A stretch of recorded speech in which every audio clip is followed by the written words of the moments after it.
But to me, it's the mindfulness, it's your body, and it's your spirit. My gosh, she survived the hardest cancer to survive. Almost nobody survives. I want to live a life that's worth living. I remember the first time I heard about the difference between organic and non-organic food. I just that was it for me. I was like, I'm just mad at them for making food that's not organic. And I believe that that deep love is in every single person. They are just not willing to look at it. Welcome to the Create Today podcast. I'm your host, Karen Stanley, certified rapid transformational therapist and hypnotherapist. And my passion is helping women heal from the past and learn how to create the life they love one day at a time. And this show is all about how you can do just that. My guest today is Jennifer Laguzza Dickenson.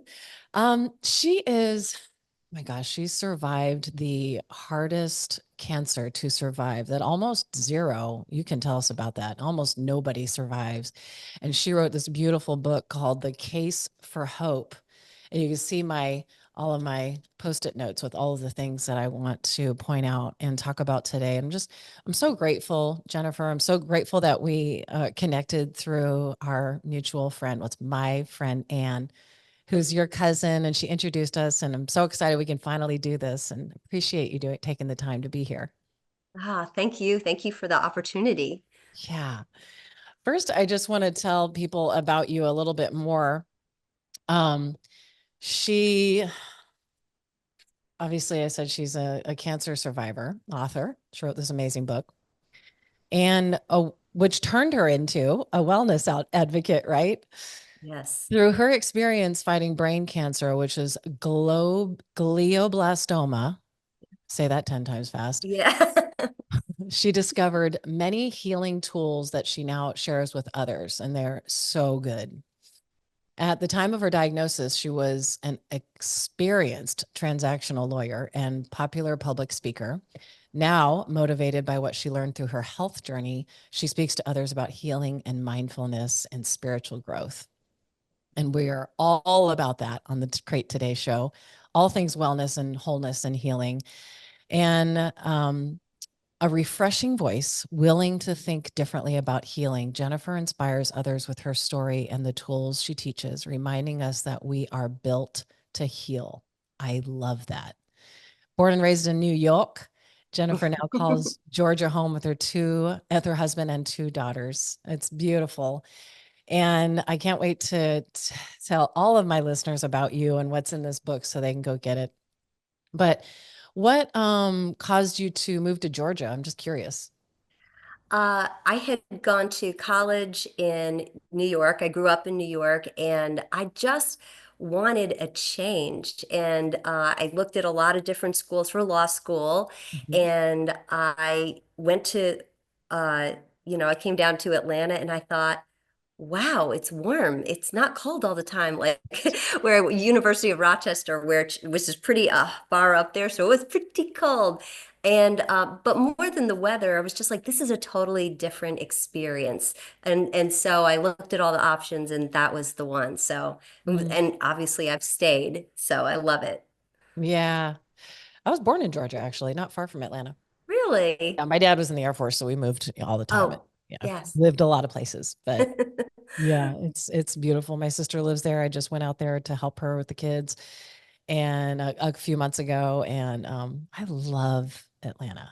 It's You know it's what I love? A yeah. lot of people said, "Oh, don't you miss New York?" And New York is beautiful. I know people say the city, but where I lived was about an hour away from the city, so it was Mm, beautiful, more bucolic, and the trees are so gorgeous. And find, mm, I'm sure there are plenty of places, but it just mm, really touched me.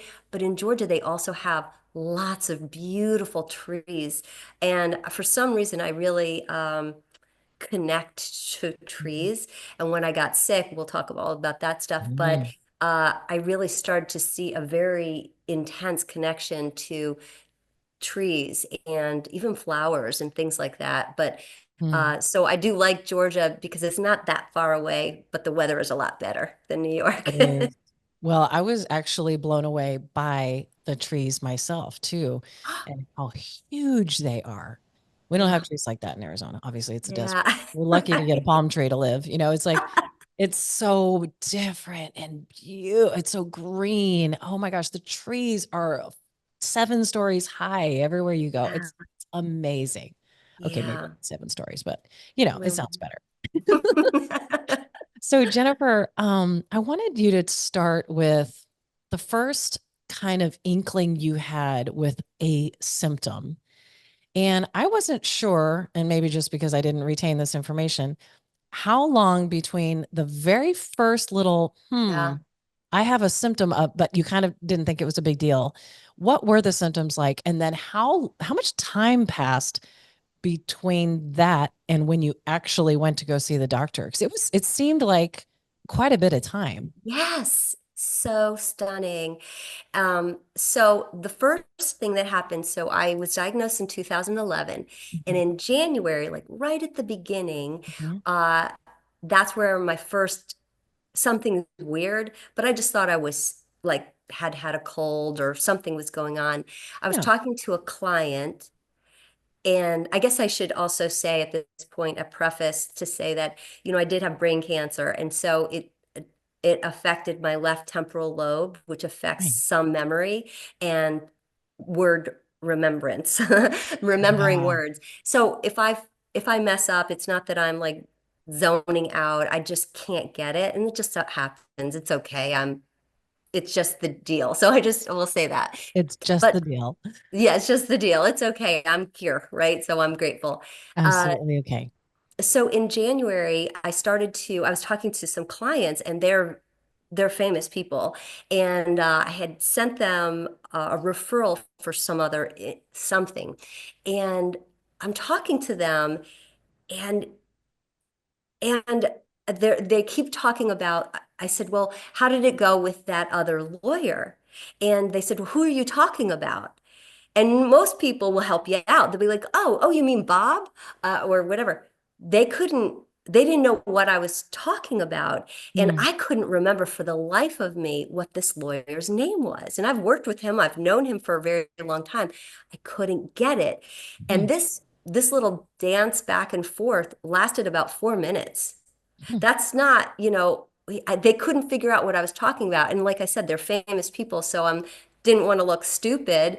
But that was the first time that I had a moment. And then in that same January, I I did a lot of public speaking Mhm. for legal, boring legal stuff, the federal laws that associate with real estate transactions. Mhm. And for some really weird reason, I got into that pocket. So I did a lot of public speaking on that. And in January, after that first little incident, which I thought, oh, it's nothing. I guess I'm just not feeling great. Mhm. I was on PBS but it was through one of these programs, and we were all talking about all different things. So it's not like I'm that famous. But I finished it, and I thought, I don't know what I just said. Mm. And I know this information. I mean, I teach the lawyers this language, but I was like, God, I still didn't put the pieces together, right? But I thought that was really weird. And I was asking everybody, was I okay? Like, was that, I didn't know what I was talking about. Like in Did my they mind, I reassure was, you that it was okay? yeah, everyone's like, no, that was good. It That was was good. fine. But Everyone, okay. I sat away somewhere, and I was like, something's not right. Mm. And so then more things would happen. So in January, February, the lights at my computer would get really bright, and I get the IT guy. I'm like, can we calm this down? These are all Right. elements of brain injury or brain tumors. Mine was cancerous, but I didn't know that. And Mhm. then I started having trouble reading, like reading a paper. And so I'm like, this isn't good. So So I maybe went just a couple months. So you had symptoms for, you would say 2 months before you went to, 5 months, it was five five months. months before you thought Yes. And something it's may growing be a big deal. quickly. It's growing Oh quickly. Oh, no. get this one. Get this one. Okay. So I go to an eye doctor, because now I'm 40. Oh Oh, no, that's right. at that point I'm 44. I took over the company when I was 40. little bit of stress there, right? But at the age of 44, this is all happening. And so I go to the ophthalmologist and I'm like, yeah, he's like, you need those cheaters, which I do have the cheaters. Mhm. And he's like, and I said, wow, what do you think about these other problems? He goes, you're no new chicken or anything. This is probably just the glasses. That's all you're going to need. Okay, fine. Then I'm like, I don't know. So I go to see a neurologist, right? Neurologist is like, well, all the lawyers are stressed out. He was very relaxed. And I, and I'm just like, okay. He goes, but we'll do another test. And it wasn't an MRI. He was just going to put these nodes on your head, and you Mhm. have to have the nodes for like 3 days. And so I'd have to miss a day at the office, do it on a Friday, Saturday, and Sunday. And so I said, oh, okay, that sounds kind of weird. All right. Um, so he said, but that company that does that, they're moving. And so they moved. They contacted me like 2 months later. Now, 2 months later, I had prepared, I told them this. I've got a lot of public speaking events, and I had to do an event in Florida, two events in Florida, 1 week after another, these Mhm. big, big speaking events. And so for the first one, I go in there and I I start, looking at my little stupid cheaters, these dumb things, right? I'm like, okay, the night before my speech, which I knew this language, I started having trouble remembering my notes because I always have a little note, even though I know it. Mhm. You have to refer to something once in a while, Mhm. but I started to lose my own comments, my own notes, and so I'd put more notes on the side of my notes. Well, by the time Friday morning at 9 o'clock, it was a standalone group. I mean, it was packed, right? Because they've heard me talk about this stuff. And for the first minute was agony, right? Because I couldn't read my stupid notes. And I put the stupid glasses down and I did it perfectly just by talking, just by Mhm. talking. But I knew I'm like, I gotta get out of this, situation. Please, nobody ask any questions. And of course, there's always people like, hello, hello. Always. And she said something, literally, I do not know what she said. I couldn't understand it. That's the comprehension part that was happening to me. I was not understanding things. That's why I couldn't read very well. And I'd have the other lawyers, I'd say, read this to me, and then I'd be like, oh, yeah, that's like that case that we had 8 years ago. But at this point, I couldn't hold it. So I faked it. I don't know what I said to her. I was like, yeah, the good points. We could talk about that later. I don't know. I got Mhm. rid of it. So stupidly, you think, I know I'm not doing well. Still, the guy who initially I went to, I still, wasn't getting into getting those stupid node tests or whatever. I should have just had an MRI right away. But the damage was starting to happen even worse, but I didn't know that. I had one more event and I went to, again in Florida, driving 6 hours with this thing growing. Um, and it was bad. Like it wasn't successful like my first one that I sort of got away with it. It was really bad. And it was a banking event and I knew a lot of the guys there and they're like, "You okay?" I'm like, "I don't know." And Mhm. I drove home and I called the neurologist and I said, "I need an MRI fast." He's like, "Well, let's look at other things." And I just started freaking out. I'm like, I'm crying. I'm like, I need this You know immediately. something's Something is wrong. very, very You wrong. know it. We'll see what we could do. The next day, I'm at the children's school. They're just about ready to finish school because it was May. In Mhm. Georgia, you leave earlier. So one day before the last day of school, and I go to a little event there, and then I get back to the office, and my secretary is like, you got the MRI." I'm like, "That's awesome, great." And I had an appointment with the doctor at 1 o'clock because he was going to be buying a building. More detail. I'm sorry. I know I'm giving way too much detail, but it's No, like, don't is be it sorry. coming back? So I go do the MRI. I'm like, oh, I'll knock this out and then I'll go see this client at 1 o'clock. The MR guy, I go there and they go in there and it starts going. I'm like, yeah, I'm sure it's gonna be fine. But then he leaves and then he comes back. He goes, we're going to do this contrast. And I didn't know what any of this stuff I do now. But they put this other, basically, it's sugar in your body that it's going to go to the brain so they can see the images a little more sharply. Mhm. And so I was like, it's never good when they come back to do more testing. Mm-mm. And so that happens and we're finished and I'm just in the waiting room with everybody else and the guy says I need to tell you something and he goes me to another area and he says you've got brain cancer. That's it. And you're by What? yourself, and that's it. That's what he. Were you You've got alone? brain cancer. And the strange thing is my reaction was so professional. Are you sure? Yes. Well, Um, uh, is there, is a very bad level? He goes, this has got to be a 3 or a 4. This is very high and it's growing very quickly. He said all these things. He goes, you can't drive home. You can't drive to the hospital. You need to go to the hospital immediately, but you can't drive. You'll have to have somebody. So I go back into the waiting room and I'm sitting there just processing like that is about the worst thing a person could hear, and I'm not the only. Millions and millions of people have that same exact moment. They're like, my world is completely shifted. Hmm. And but I'm in the waiting room and then I start to like I start crying, of Yeah. course. I mean, it's starting to break down. And they're like, let's bring you in the waiting. We have a private area for, where we have our snacks and stuff. Like, why don't we bring you in there? I'm like, yeah, that's a good idea because I'm falling apart and that's probably not good for business. So, so I did. I was in the waiting in that their work area, private area with old magazines and stuff.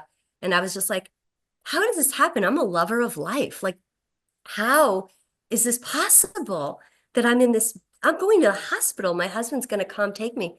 And so that was kind of sort of the drama of like what happened and why it all. And that guy, that oncologist, when I was in the hospital that first night, he came and all I said at that point was, I'm so brokenhearted for this terrible news. Hmm.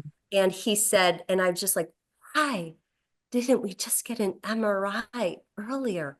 Because it was growing so fast. And of course, I've learned so much about it, but I didn't know that then. So he had really no answer. Mm. Oh, yeah, you mentioned that. Like, it's just they say it's expensive and blah blah blah. And, Yeah. recently, John, he's recovering from open heart surgery, and it's been 2.5 years, and he's still struggling. And like about a year ago, our doctor said, "Hey, no, your insurance isn't going to pay for it, but I'd like to do a full body MRI just to rule out cancer." Because he's still struggling so much afterward. We couldn't figure out why he still felt like crap. Yeah. So yeah, I mean, we had to pay cash for it. But you also talk about you got to fight. You have to be your own advocate and say, when your gut tells you something, you need to get an MRI as soon as you can. There's ways that you can do that. Oh, if Um, I had to go back to that, I would have immediately, I was like, I don't care, I'll pay for it. You exactly. just there's so many people have this story. So basically, it took me 5 months from my first episode of what's going on Mhm. to like, I need this now. Like Mhm. this is not okay. And but so many people tell me this story. I talk to so many people who've dealt with all kinds of cancer, and they'll say, I just didn't. How could it be this? You just don't assume that this would be the Disbelief. first thing. You think it's, oh, I just feel sick, or I'm just stressed out, or we give ourselves so many excuses because it's such a horrific conclusion. I don't know why, but I encourage people, just like what you just said, you have to be your own advocate, period, end of story. Find a way to get those tests if the doctor is playing games. Yeah. Yeah. And everyone's human, and everybody, you mentioned a lot of the stuff that's is the challenges with Western medicine, and one of them is that they only have minutes with you sometimes, and they can only do what the insurance companies will allow them to do. So it's not the doctor's fault. Not all of the things that are challenges with Western medicine. It's the system that a lot of it is the system that's super hard. But I love where you're talking about the stats, and you said, I began fighting for what I believed, not the odds. And here's the thing: how many people don't fight? How many people don't know about the self-healing ammo available to fight cancer, to fight other illnesses, and to find happiness? How many out there make the words of their doctors and the statisticians, I can't say that word, and their only source of hope? And I think it's very, very, very, very high.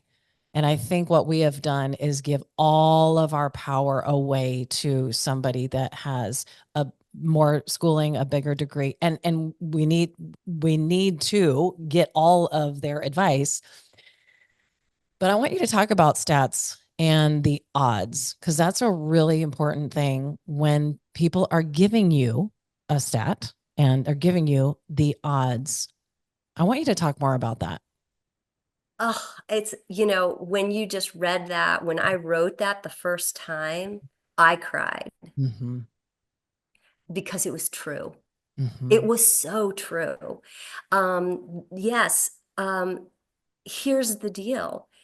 If you're not looking for hope, you're not going to find it. Right? And if your doctor keeps telling you you're not going to make it, in 12 months you're going to be done, which is what they kept telling me, Hmm. you're going to say you've got two choices, okay, I got to take that trip to Italy because I'm going to die anyway. Or you could also say, okay, I want to make that trip, but I'm also going to be curious about people who survived. And that's kind of where I got, at the very beginning. I did have a sense of this can't be it. I've got my girls Hmm. were first graders and third grader. I mean, they were little, and I there was a lot to live for, right? Basically. So it's eh, how I see the doctors now, and I'm just like you. They're so important. It's Hmm. almost like was it like a pie chart? And I think we often think the whole pie chart when you get sick is the doctor. No way. No way. It is a slice of the pie. It is not the whole thing, but they teach you, and it's because they have been taught this at medical school. I mean, it goes all the way to the medical school and the way that they are taught these things. They don't know.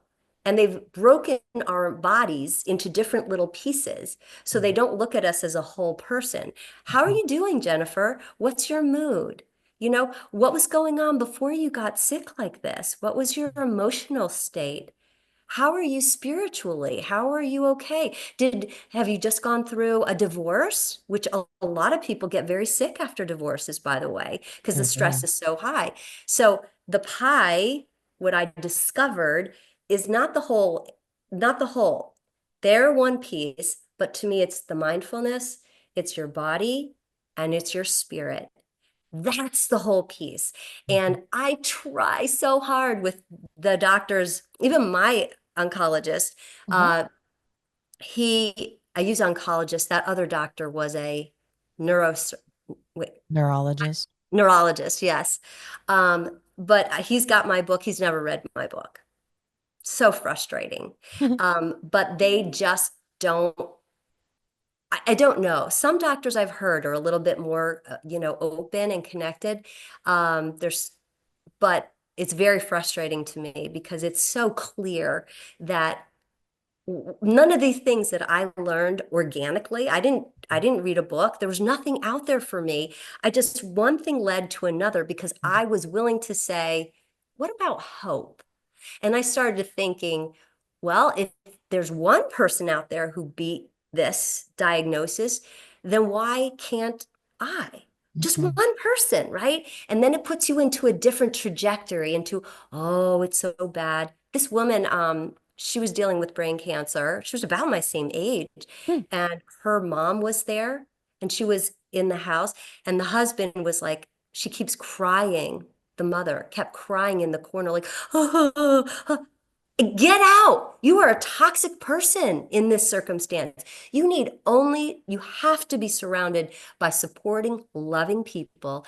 And you yourself have to be willing to looking at things differently. For example, one of the things, as I discovered, was how I had mismanaged my own life. Mhm. Now, they don't tell you. They said that you didn't do anything wrong. All the doctors said you didn't do anything wrong. And I appreciated that at the beginning. But later on, I was like, that's not true. I was a stress case Yeah. for and why was I driven so hard? Like we were talking about Mhm. our history of our family. We're very successful people. Why did I, at the age of 40 years old, have to have 100 lawyers and staff and run my own company with a business partner? Like, there's nothing wrong with success and there's no problem, but I was so stressed out. Mhm. I took on a lot, Mhm. and I learned that I'm sort of a sensitive person. So are actually a lot of people in business who have this element where you're very sensitive. It's a really whammy bam. I mean, it's a hit. It can really hit you. Mhm. Um, because some people don't care if they fire somebody. They're like, I'm good, I'm fine. Let's Mhm. go have dinner.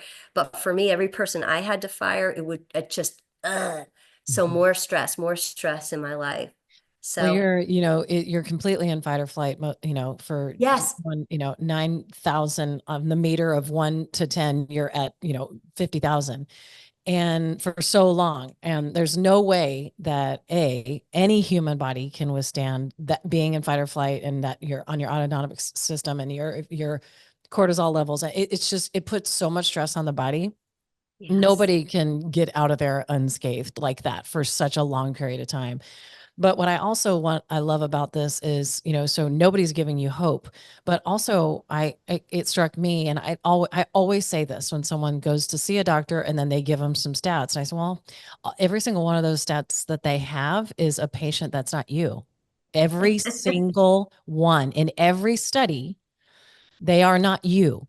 And I think Exactly. that's a really important distinction. Yeah, let's learn how the one person that survived, let's learn how they did that. But they don't have your DNA. They don't have you. It's not your body. It's not you. And so Absolutely. it kind of helps people like diffuse. Okay, you can, like Bill Gates says his favorite book is How to Lie with Stats. And I'm like, yeah, I mean, you can take any kind of data and you can manipulate it however you want. 100%. Yeah. So I love that you are, that you talk about that, and not taking every single stat and every single study and every single that doesn't look at it, look at all the information that you can, and remember that that's cool, then that's not me, Exactly. right? Exactly. Yeah. Yeah. There was another segment I wanted to read on here, and I promise I won't read the whole book. This whole I'll spend the whole time just reading your book. You're welcome to. As listeners, you got to go read it. It's beautiful. And it'll help you a lot in a lot of ways to how you can Yeah, heal it's your not life. just cancer. No, it's not It's a book for anyone. anyone. That's what was so exciting. Yeah. It is, it's true.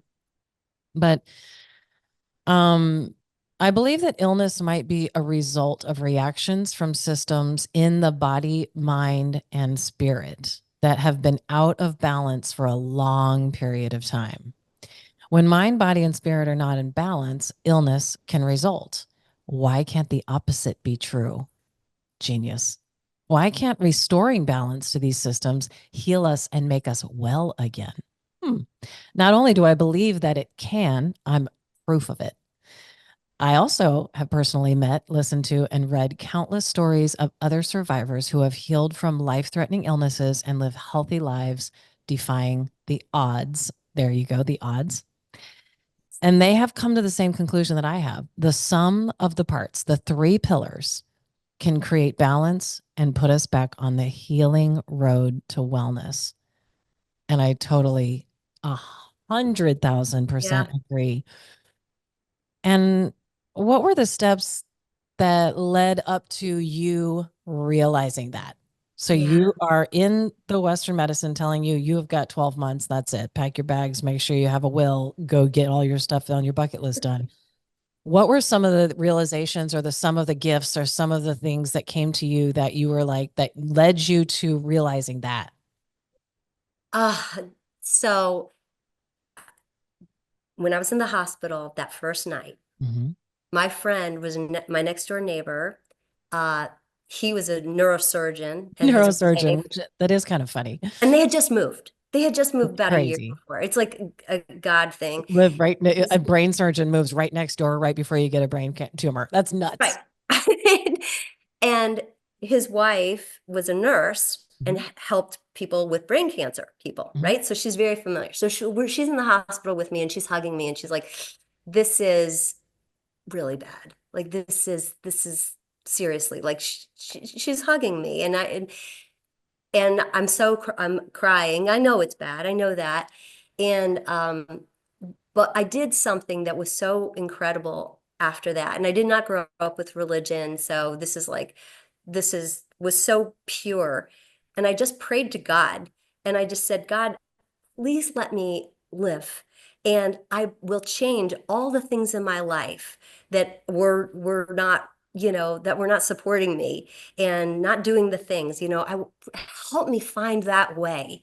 Help me find this way. I have more to do, basically was my message. And I felt so goofy. I was like, oh, I'm weird. I don't know. I'm not accustomed to this. But it was a very important moment. And after that, there was a reorganization. I talk about it in the book, a reorganization of my entire life. And it showed me that I had spent so much time at my work and I had spent so much time doing that and not focusing on the things that I love the most, which was my family. And that was my priority. But it was like all of my accolades, quote unquote, and achievements, they melted to nothingness. And Mm. that was a really important moment because I was no the big deal. I was no more the big deal. In fact, that stuff was irrelevant. It's Mm. who I am. This is who I am. I am not defined by, oh, this big lawyer or whatever it was. Mhm. It's me. And I could find myself a little bit. Like when you're Mm. 7 years old and you're hanging outside and you're going up on trees, I found that girl Mm. again in the darkest moments of my life. And I wasn't like, oh, cheer, awesome. It was just an awareness. Mm. And so that awareness allowed me to be very open to what was Mm. going to come in.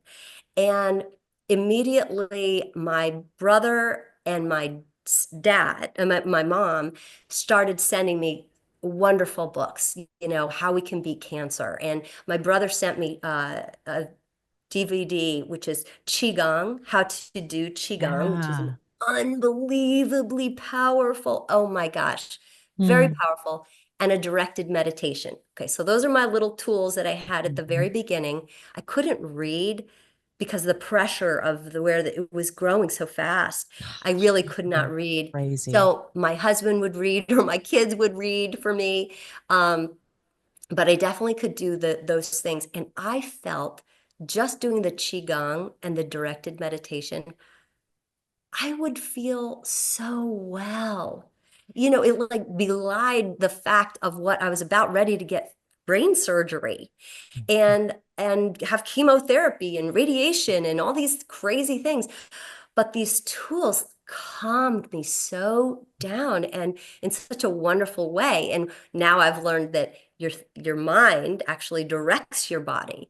So if your mind is filled with God is good and loving things in my life and I am okay and I am well exactly the way I am, uh, your body actually pays attention to your words. Absolutely. So, I mean, I didn't know that at first, but I've learned this all. Mm. So just by those little gifts at the beginning were immense. And then since I was open, was almost organic. One thing would lead to another tool, another tool. I wasn't overwhelmed. I tried at the beginning to look for books that would have all the things that I knew generally was out there. There's no book. And so, but some reason one person would say, "Hey, have you ever thought about this? You might want to think about writing your thoughts out for 2 minutes and then you burn it. And it helps get rid of the anger, frustration." I was like, okay, well, I'll try that. Thanks. And then a couple more days, I'd see something else, or I'd find something else until I got about 22 tools in about 3 months. I mean, it was a pretty quick Mm. process. I would be at Whole Foods, and this man, we're getting the clean water, and Mhm. this guy is a veteran, and he goes, "Do you know about this clean water? That's good stuff. But do you know about alkaline, acidic stuff?" And I'm like, "I don't know." At that point, that was like one of my last new things to add to my big list that I was loving and doing and incorporating. It came from nowhere. Then I researched it. I got home and I started researching that because once we did the surgery, I was able to read a little bit better, thank God. So now Mm. I could do a little bit more. And I was like, this is huge. Alkaline in our bodies can't cancer cannot thrive in an alkaline environment. Mhm. Holy bananas. So Holy acidic, bananas. it loves acidic food. Yeah, It, tell my it listeners what are the most common acidic foods and what acidic means. Okay, so acidic food are more like, I'll just use the easier ones. Acidic foods are like going to uh like having hamburgers and Mhm. food like that. Well, it's Um, not the beef itself. It's the oil, the yes. bread, all the chemicals in the bread, the Yep. fried, anything that's fried in a restaurant. Because not all fried foods are created equally. So if you're at a restaurant, the oil is acidic because it's been used so many times and it's vegetable oil and it's almost always genetically modified. Yes. And most people just don't know. They Sorry, Dan, don't go know. ahead. No, and in the book, I break that down because it's kind of hard to figure out which is Yes. acidic and which is not. Yes. But alkaline is going to be obviously your greens. So I have green drinks every day, my husband, Mhm. my whole green drinks, you Mhm. are just pumping alkaline in your body, which is great. And some people they get the water at the store and now it has the alkaline pH. And Mhm. that's good, but Mhm. get it through your food, man. You I mean, gotta do your there's food. so many great foods out there. And then I also talk about I discovered there's a little pH, a little box you can get. It costs $4.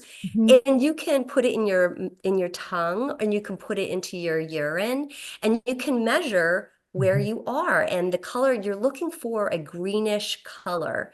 And again, I mentioned that in the book and Mhm.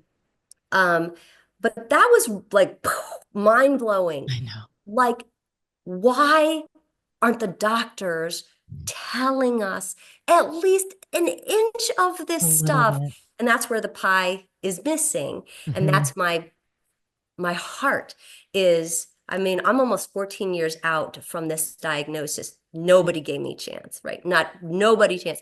I'm less than 2% would be alive. Somebody had that. But my desire is to get this word out, to understand that all of this is critical. And I have proof. I had a brain cancer guy, glioblastoma, Mhm. and they gave him no hope, right? His situation was actually worse than mine because he couldn't his cancer was in the back of his head, growing very fast, but it was wired in the brain, so he couldn't get any surgery. I mean, it's like a computer. It's a tough area to get, Mhm. to get hurt in. So they couldn't do that, and they said, "You 6 months, 8 months, maybe. There's no hope, not an inch." But he knew a friend who I knew very, very well. My friend said, "You know what? I've got this really good friend. She's 3 years out." And at that point, I started coaching people unofficially. I didn't Mhm. charge anything. I would just be like, wow, I'm just glad to be alive and share this Mhm. information. So I went to his house, he and his wife, and I had put up a little paper, a 7-page paper, and I said, here's the basics, man. No sugar, no crappy food, cut no sugar immediately. alcohol.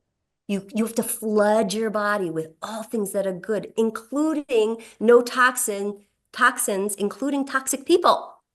So Get rid of true. them. You have to heal. This is your job right now. Your It's your job. whole job is this. And he literally did everything. And he's a dude, he's a guy. He did all of it. And all of my tools that I did, he did.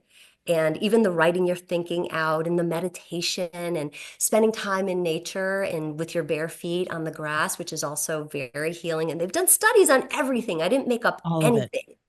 And he is 9 years clear. In 6 months of doing all this, it started shrinking.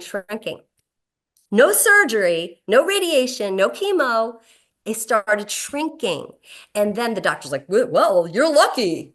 No, it's No, not luck. You're it's not luck. taking control of your life. Mm, And is it a guarantee? No, it can no. never be a guarantee. But he took it seriously Yeah. and he's changing his thoughts. And he's, like I said, he's 9 years, Unbelievable. he's 9 years, 8 years, and he's doing great. It's so No exciting. cancer.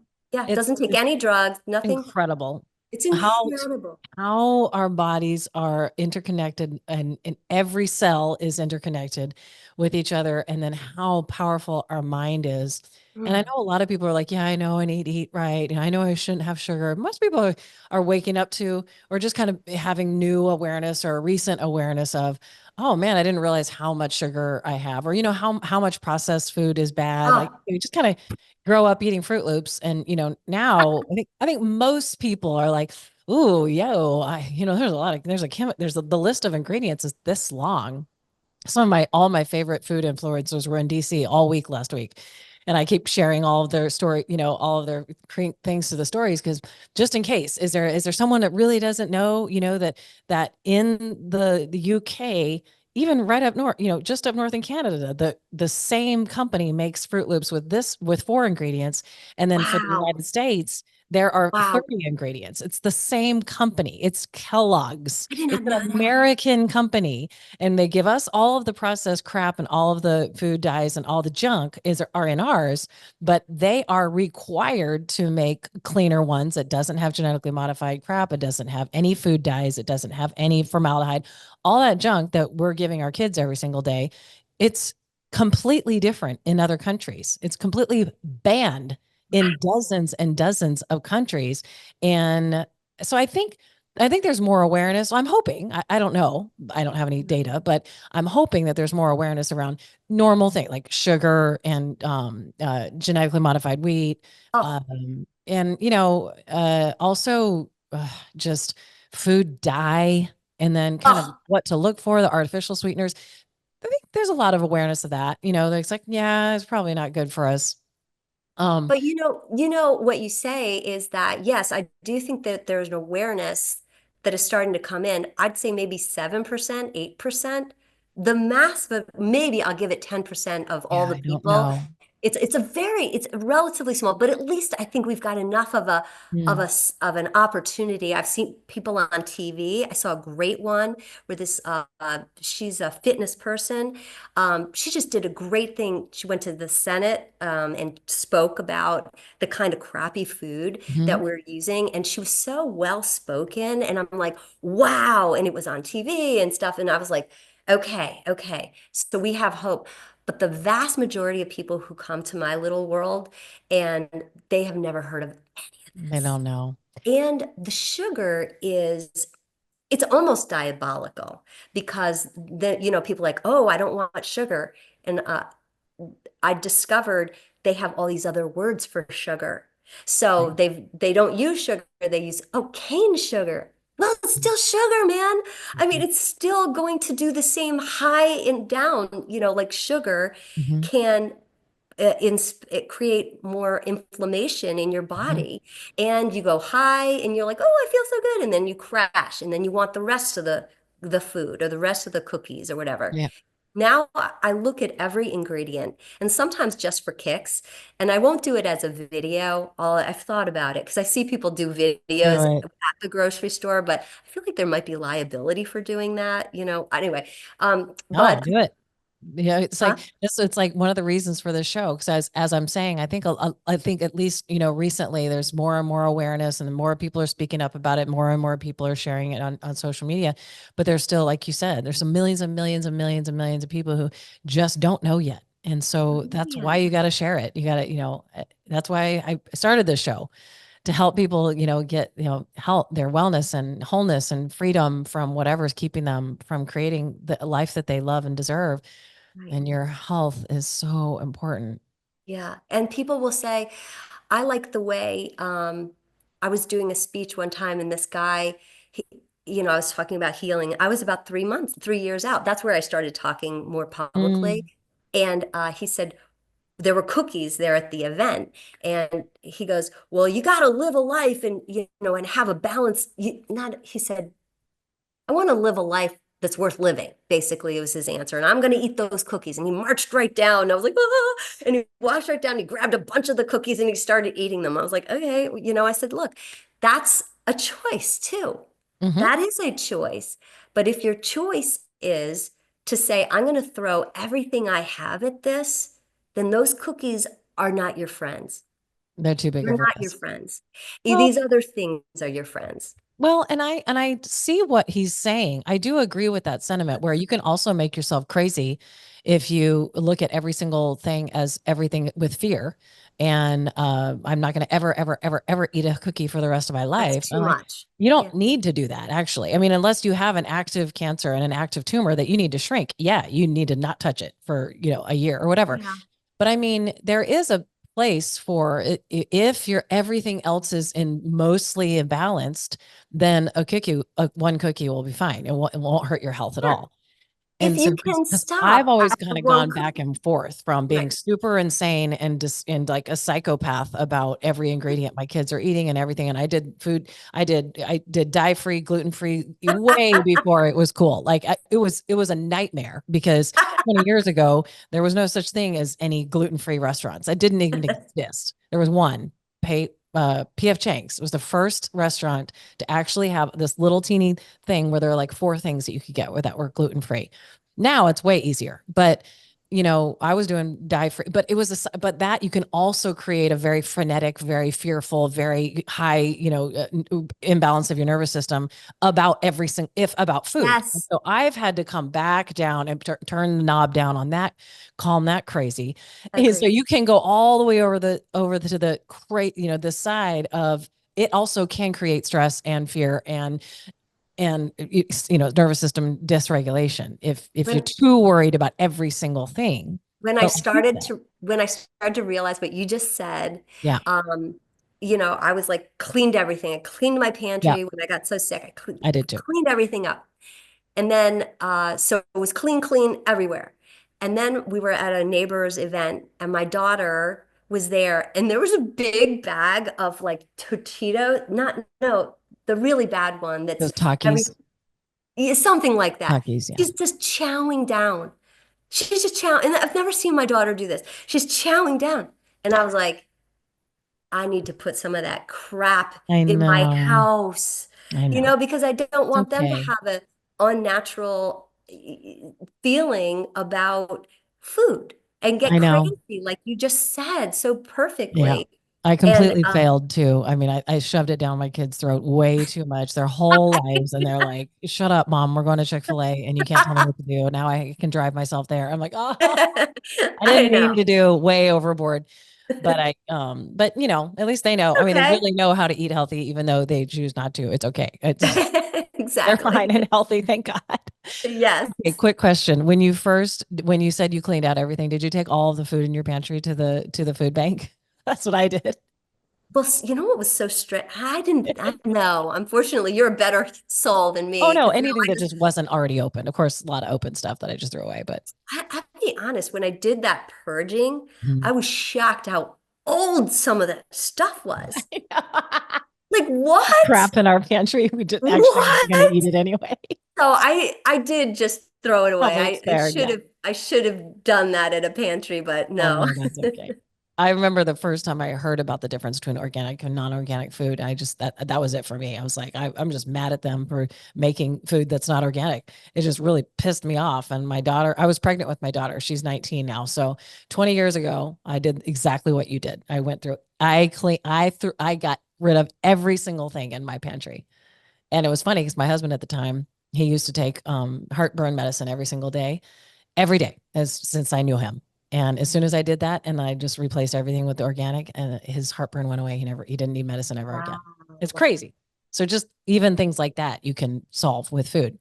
These small adjustments are Yep. so, um, one of the things my husband noticed is, once I cleaned everything up, no alcohol, because of course, Yep. alcohol is one thing that Sugar. can go through the brain barrier. And so I'm like, oh, that's out. And I still don't drink any alcohol, um, Mm.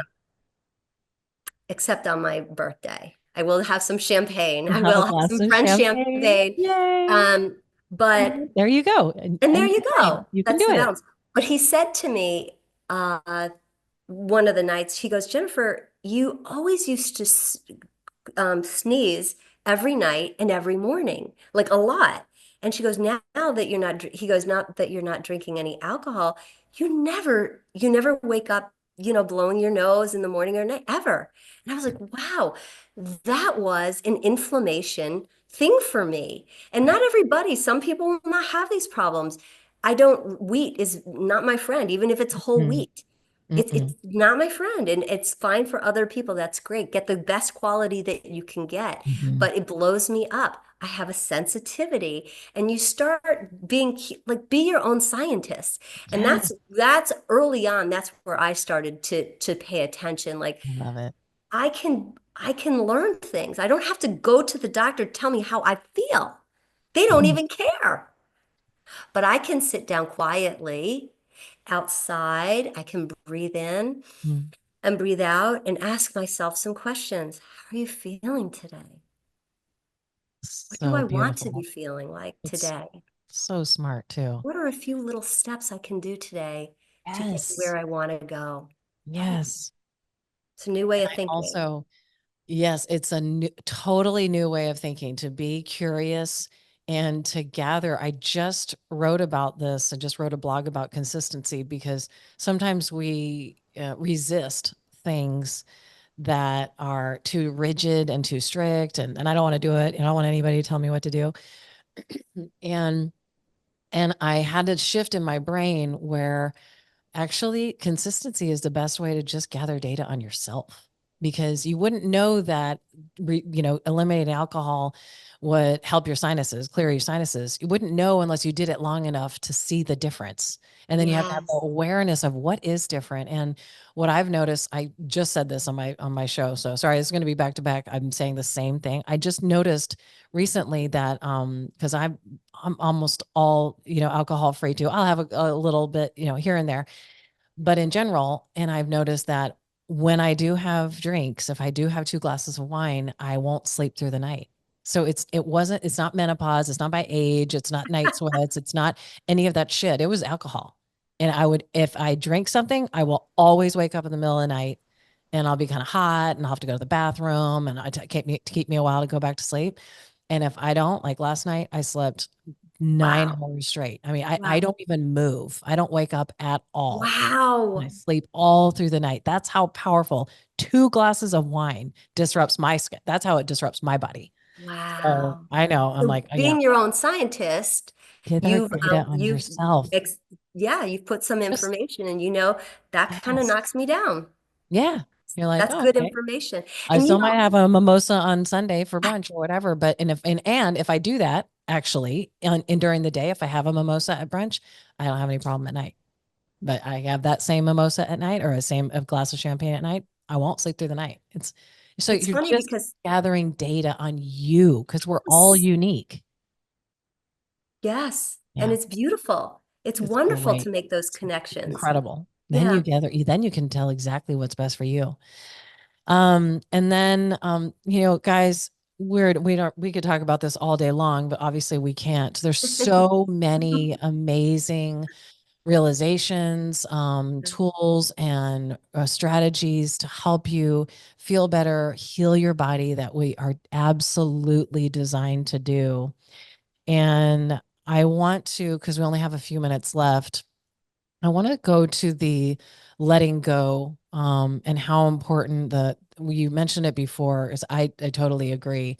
There's a whole section about sleep and meditation, like resting and then breathing, that you gotta check out. I completely 100% agree, because a lot of times what I was going where I was going before is a lot of times we go, oh yeah, I know I need to exercise, I need to go to the gym, and I need to eat right, I need to get the grain juice, like I know I need to eat more protein, like we kind of know, like we kind of like get that, like we got to move our body and we got to eat right, but we grotesquely underestimate the importance of resting, breathing, and those two things are just completely crucial. But I'm going to let our readers just go read that, because I want you to, just kind of wrapping this up, and then we're going to have to go. Let's talk about letting go. You said when we become aware of the power of perspective, our judgments, and the act of forgiveness, we empower ourselves by accessing our consciousness. And by doing this, we find space for all kinds of. Mm. It's so good. So, if you could just briefly tell us about your work with letting go and forgiveness and why it's so important. Yeah, I love that moment. I remember when I wrote that. Um, to create more space gives you more space, Mhm. right? If you define somebody, you're the worst person, you're my worst person in the Arch world, nemesis. um, then you're cutting down your little world Mm, because that person is only a bad person. And mm, I had the situation, the way I wrote that was very important for me, that section, because I had a business conflict during the time when I was sick. mhm, And I had to deal with that. And it was very hurtful and very mhm. painful.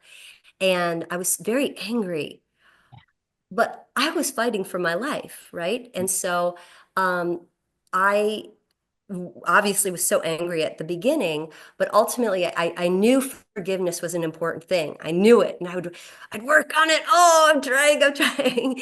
And then Yeah. finally, after several years, I finally got to forgiveness, which is letting go, letting go. And the reason you let go is not because of that other person Mm, or that a certain experience. You let go for you. mhm, And what is so deep in that, and which I learned by letting go in this awful situation, is about something so critical, a deep love within our own self. And I believe that that deep love is in every single person. They are just not willing to look at it. I need to have a better house. I need to look this way. You already have it. And I had discovered that through this process.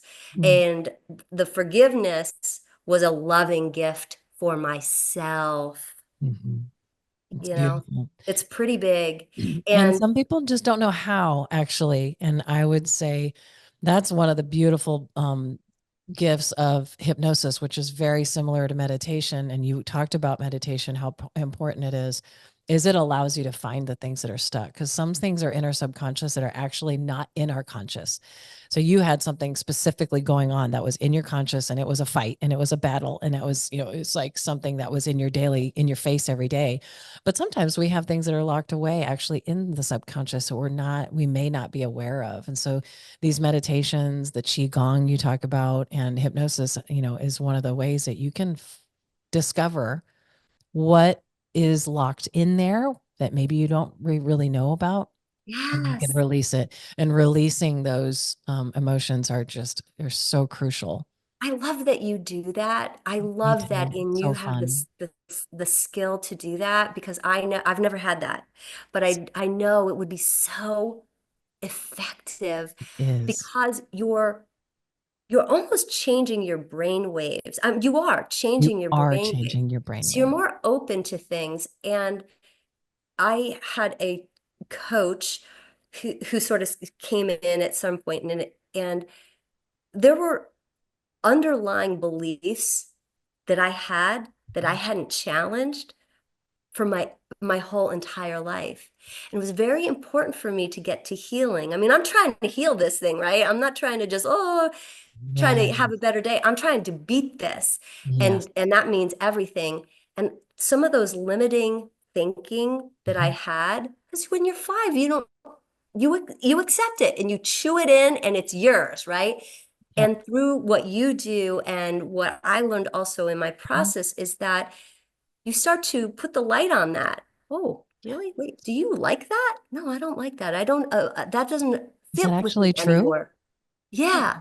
Is that true? Right. And that's a very, oh my God.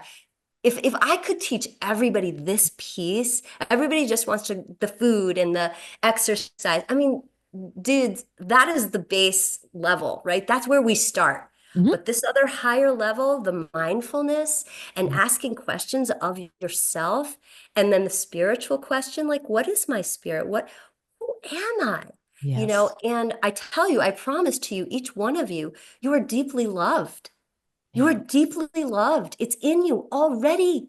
You just have to open it up. And so that gives you more Yeah. of a exciting, right? You're going into a journey to discover what's already in me. And I It's like so that a lot. exciting. And we're going to have to do a part two because I have to jump off and I really want to talk to you about the spirituality part of it. I want to dive into that, especially not having a religious background. Yeah. So we're just going to have to do a part two. Jennifer, thank That's you perfect for me. so much for being here and taking the time. And listeners, watchers, this book is so good. And it's called The Case for Hope, which is so cool because we're talking about all these strategies to heal your body, but hope is the number one thing. And it's just beautiful. And it's gorgeous. I'll put the link down in the show notes, obviously. And but go get it. And thank you so much for being here. And thank you so much for taking the time to be on my show. And we'll Such a hopefully do privilege. it again and Me be too. continued, hopefully. Such a privilege to be here. Thank you for being here and listening to my show. If you got any value at all, it would mean the world if you shared it and left a review. Remember, the only way to create the life you love is to take it one day at a time. Create today. God bless you.